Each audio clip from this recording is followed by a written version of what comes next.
ભાવનગર મહાનગરપાલિકાના આરોગ્ય વિભાગના કાફલાએ લાલ ટાંકી નજીક આવેલ પંડ્યા ડેરી ફાર્મમાં ત્રાટકી વિવિધ ખાદ્ય ચીજ વસ્તુઓના નમૂના લીધા હતા। પ્રાપ્ત વિગતો મુજબ ગઈકાલે પંડ્યા ડેરી ફાર્મમાંથી ખરીદાયેલ ખજૂર પાકમાંથી જીવાતો નીકળતા ગ્રાહક દ્વારા આ મામલે આરોગ્ય વિભાગમાં ફરિયાદ કરાઈ હતી।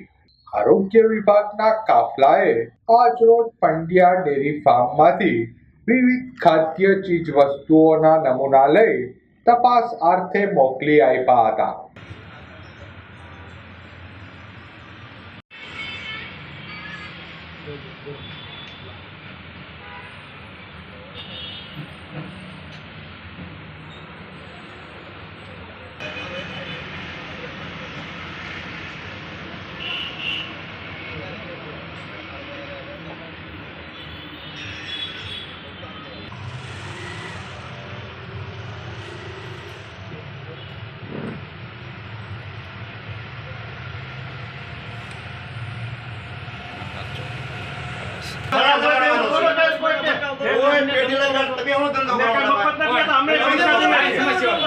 અમે પૈસા દઈએ છીએ અમે એક જગ્યાએથી કે અમે મફત કાર્યક્રમ આવ્યા છે